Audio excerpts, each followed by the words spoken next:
मैं आपको बताना चाहती हूं कि आप जो पुरुष लोग हैं जिनको मेहनत तो करनी पड़ती है, परंतु आपसे डबल ट्रिपल महिलाओं को करना पड़ता है।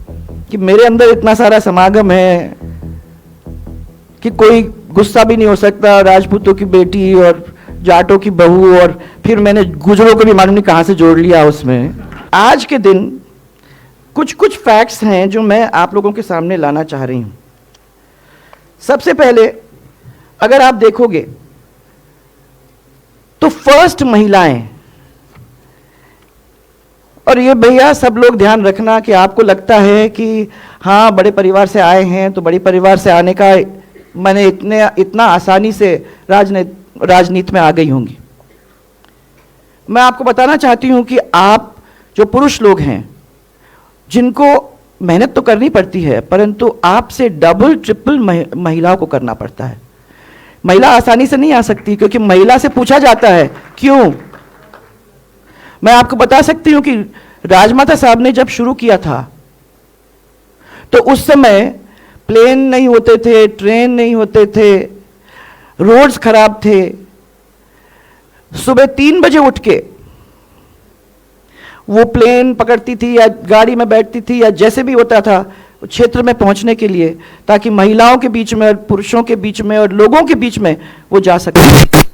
आज हम लोग आसानी से प्लेन में बैठ के पहुंच जाते हैं। मुझे बड़ी शर्म आई जब मैं हमारे आदिवासी क्षेत्र के अंदर कनकपुर कटारा के गांव में गई थी। मैं वहां एक फ्लड हुआ था, तो सबसे पहले तो हेलीकॉप्टर, बिकॉज चीफ मिनिस्टर थी, तो हेलीकॉप्टर से गई, हेलीकॉप्टर उतरा, मैं मंदिर में गई क्योंकि सबसे पहले मंदिर आता है गांव के। मैं दर्शन किया और दर्शन करके मेरी आंख उठी तो उसके ऊपर राजमाता साहब की तस्वीर। मैंने इन लोगों से पूछा आपके पास ये तस्वीर कहां से, तो उन्होंने कहा कि वो इसलिए क्योंकि उनके आने के बाद ही हमने ये बनाया। एक बहुत बड़ा फ्लड आया था, उस फ्लड के अंदर वो जीप से बर्तन, कपड़े, कंबल वगैरह लेके आए थे, और मुझे मालूम है कि वहां तक पहुंचने का कितनी मुसीबत से, हम तो हेलीकॉप्टर से गए, कितनी मुसीबत से लोग जाते थे। तो इसलिए जो यहां महिलाएं बैठी हुई हैं वो सब महिलाएं उसी रास्ते से निकली हैं, नहीं तो यहां तक नहीं पहुंच सकती थी।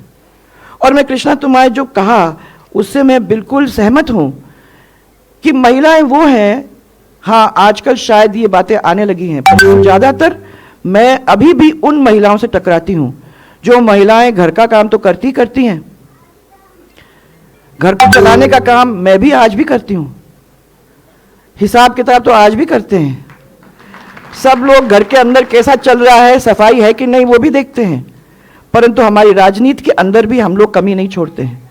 तो मैं ये कह रही हूं कि ये दोनों चीज का समागम महिला के अंदर है, नेचुरल है।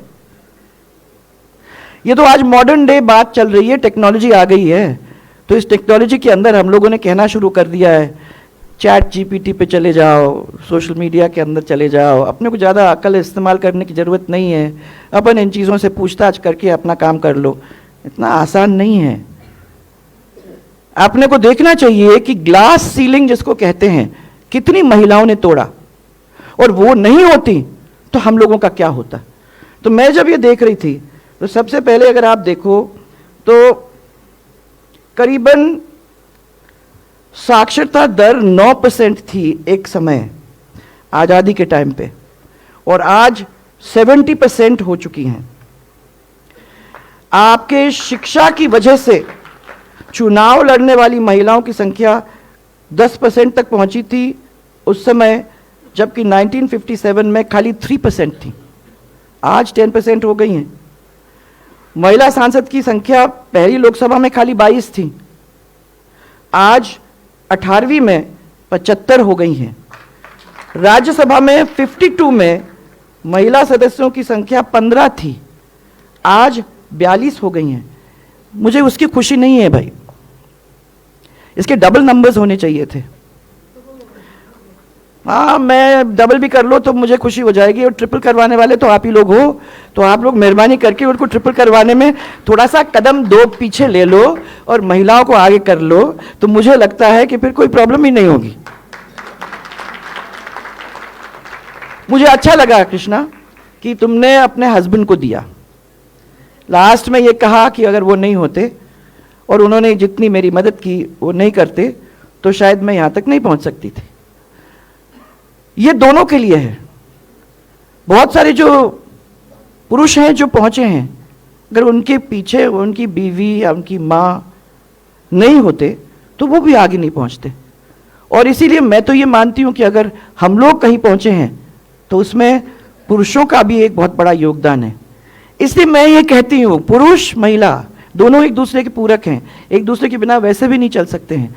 और दुनिया तो तब पूरी होती है जब हम लोग दोनों जन आगे बढ़कर परिवार के अंदर और आगे चल के समाज के अंदर और फिर और आगे चल के हमारे स्टेट के अंदर तो फिर आगे चल के हमारे देश के अंदर हम सक्सेस लाने में पूरी तरह से कामयाब होंगे। अब मैं जब देखती हूं, डरे होंगे वो, प्रथम महिला राष्ट्रपति याद है किसी को? Very good, Pratibha Patil. प्रथम महिला लोकसभा अध्यक्ष, आज भी मत बोलो यार तुम लोग। हाँ, मीरा कुमार। अब ये नहीं मालूम होगा, प्रथम महिला IAS अन्ना राजन मल्होत्रा। और देश की पहली महिला IPS। वेरी गुड, ये तो याद है। जैसी महिलाओं ने ये सिद्ध कर दिया था कि हमको शिक्षा मिल जाती है तो एक किस्म से हम देश का क्या, हम लोगों का मार्गदर्शन कर सकते हैं। हमको बस इसी की कमी थी, अब नहीं है। संतोष, जब तुमने शुरू किया था काम करना तो खेत के अंदर मैं ये कहना चाह रही हूं कि तुमने कोई कमी नहीं छोड़ी। और आज मुझे विश्वास है और मुझे मालूम है, लोग बताते हैं कि तुम अपने बेटे को भी कहते हो, अपने परिवार वालों को भी कहते हो कि ये सब IT वगैरह वगैरह क्यों, अपने खेत में ही वापस आ जाओ और जो सीखा है उस खेत के अंदर ही लगा लो, तो वो जो खेत सोना उगलेगा, आपको कहीं बाहर जाने की जरूरत ही नहीं रहेगी। और आपने वो काम करके दिखाया। यस। और छोटे सी जगह से आपने शुरू किया था, आज उस जमीन को आपने उससे सोना निकाला और आपने सबको बता दिया कि अगर हम जाते हैं कहीं, बहुत सारे लोग हैं, पढ़े लिखे लोग हैं, उनके बीच में हम जब पहुंचते हैं तो हमें शर्म आती है ये कहने को कि हम किसान हैं। हम कहते हैं हम टेक्नोलॉजी जानते हैं, हम कहते हैं हम साइंटिस्ट हैं, हम कहते हैं हम आर्टिस्ट हैं, मैं तो किसान कहने में हमको शर्म आती है। मैं समझती हूं कि उसमें, उन सितारों में मैं किसान हूं। जब मैं कहना शुरू कर दूंगी तो मैं समझती हूं कि मैं एक दूसरे लेवल पर पहुंचने का काम कर रही हूं, क्योंकि उसकी वजह से इस देश के अंदर जो बदलाव आएगा वो एक ग्रीन रेवोल्यूशन की बात अपन करा करते थे, उस ग्रीन रेवोल्यूशन को बहुत आगे ले जाने का काम करेगा। आज भी उस शिक्षा की वजह से आप जब देखते हो मुर्मू जी को,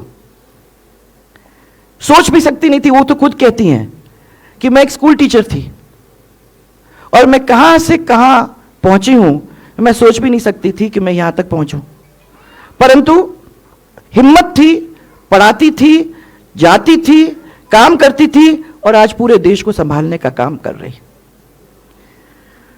मेरा तो सौभाग्य है, मैं इन लोगों को हमेशा कहती हूं कि मेरे अंदर इतना सारा समागम है कि कोई गुस्सा भी नहीं हो सकता। राजपूतों की बेटी और जाटों की बहू, और फिर मैंने गुजरों को भी मालूम नहीं कहां से जोड़ लिया उसमें।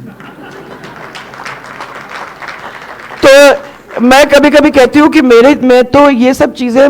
और जब आप लोग निकल के जाती हो तो एक चीज ध्यान रखना, महिला में वो खूबी है जो ये लोग नहीं कर सकते। आप गवर्नेंस कर सकती हो, आप पढ़ा सकती हो, आप अपने फील्ड में सबसे हाईएस्ट लेवल पे पहुंच सकती हो, परंतु आपके पास वो चीज है जो इनमें नहीं है। वो एक किस्म की करुणा है, एक ममत्व है। And that is the most important, because मैं ये बिलीव करती हूं कि जब मैं फील्ड में खड़ी हूं तो मुझे, जिन लोगों के सामने मैं खड़ी हूं, उनसे मुझे प्रेम होना चाहिए। जब तक मेरे में प्रेम नहीं है तो मैं वो भाषा से आपके साथ बोल नहीं सकती। जब तक प्रेम नहीं है तब तक मैं अपने बच्चों का हाथ पकड़ के नहीं कह सकती कि तू भी कर सकती है ये। प्रेम की तो बहुत जरूरत है। और इसीलिए मैं कह रही हूं कि आजकल क्या हो रहा है कि हम लोग उस प्रेम को छोड़ देते हैं तो एक दूरी बन जाती है। वो दूरी नहीं होनी है। राजनीति के अंदर भी मुझे लगता है कि प्रेम की बहुत जरूरत है। कोई आप कौन से पार्टी में हो, आप लोग कौन सा काम कर रहे हो, उससे कोई मतलब नहीं है। परंतु अगर आपको अपने काम से प्यार है तो वो प्यार ट्रांसलेट हो जाता है जमीन के ऊपर, और उसी प्यार के साथ हम अपने आप को आगे ले जा सकते हैं। यह मेरा विश्वास है। So when I see you Priyanka, I am very happy, because मुझे मालूम है कि जब आपने ये डिसीजन लिया होगा कि आर्मी में मैं जाऊंगी, तो आर्मी में जाऊंगी आसान नहीं है। उसके लिए पढ़ाई भी करना पड़ता है, बहुत मेहनत करनी पड़ती है। और अगर एक प्रियंका है तो 10 उसके जैसे रह गई।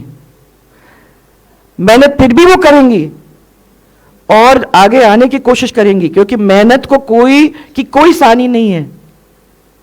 लोग पसंद करते हैं जब देखते हैं कि वो मेहनत कर रही है या जब वो मेहनत कर रहा है।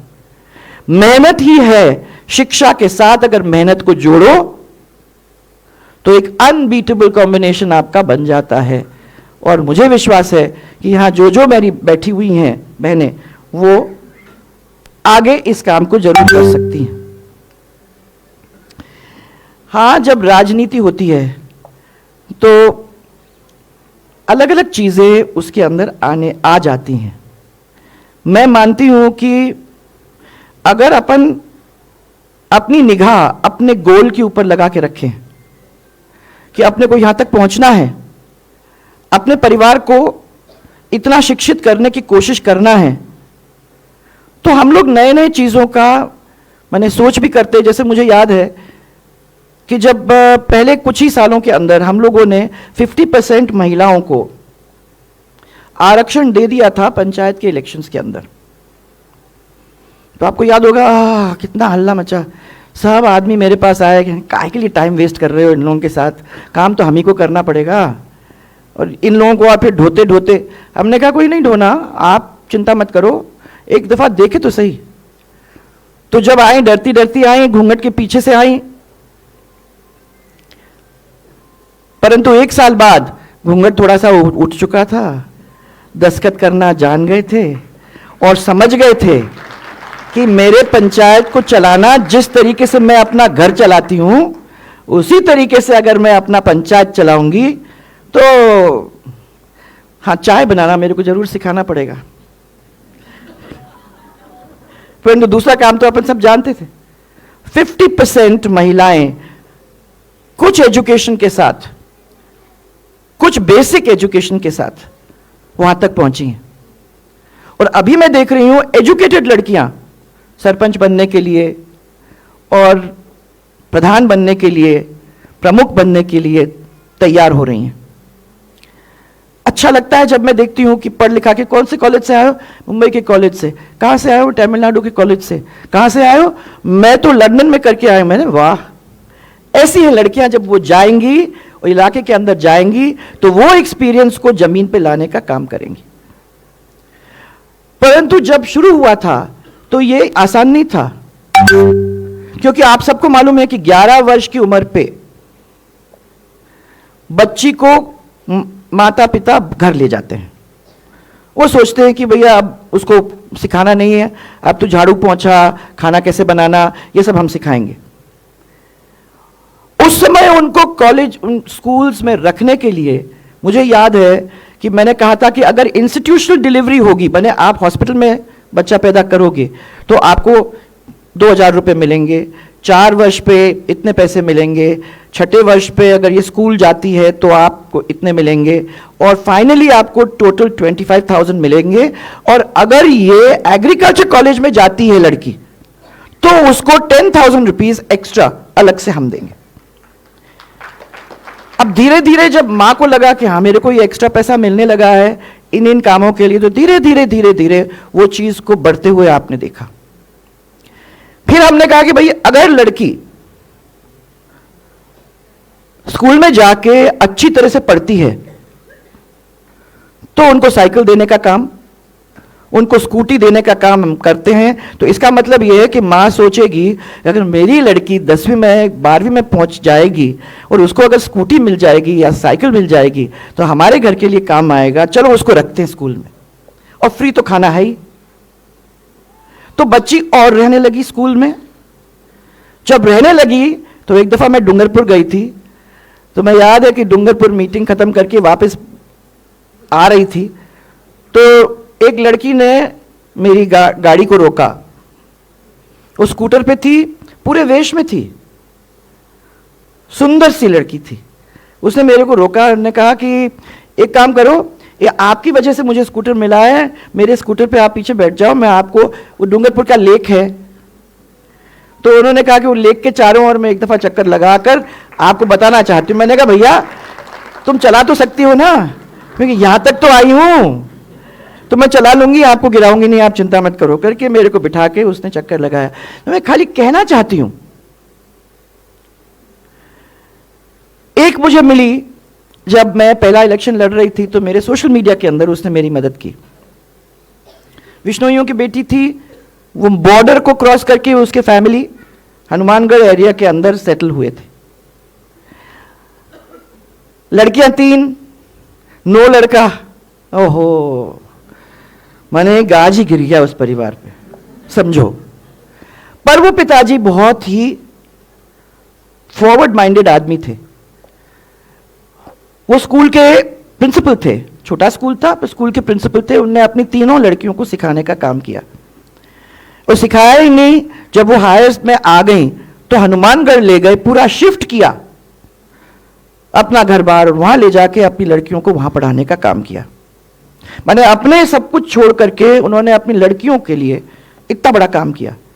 फिर और पढ़ाने की जरूरत पड़ी तो वहां से जयपुर आए, छोटे से कमरे में रह के लड़कियों को पढ़ाने का काम किया। और फिर उसने ये कॉम्पिटिटिव एग्जाम में बैठी, उसको स्कॉलरशिप मिला, मिशिगन यूनिवर्सिटी में गई। मिशिगन यूनिवर्सिटी के बाद वहां जब बाहर निकल के आई तो कितने फिगर की सैलरी, अमेरिका के अंदर उसको जॉब मिल गया। परंतु उसने वो सब कुछ छोड़ करके वापस आई। आज उसने एनजीओ शुरू किया और उसने कहा कि मुझे जो मेरे परिवार ने दिया, मेरे को जो चांस मिला अमेरिका जाके दुनिया देखने का, सब कुछ देखने का, वो मैं चाहती हूं कि मैं दूसरी बच्चियों को भी देने का काम करूं। इसलिए मैं वापस आई हूं और मैं चाहती हूं कि मैं और भी बेटियों को इस तरीके से इस लाइन में लाने की कोशिश करूं।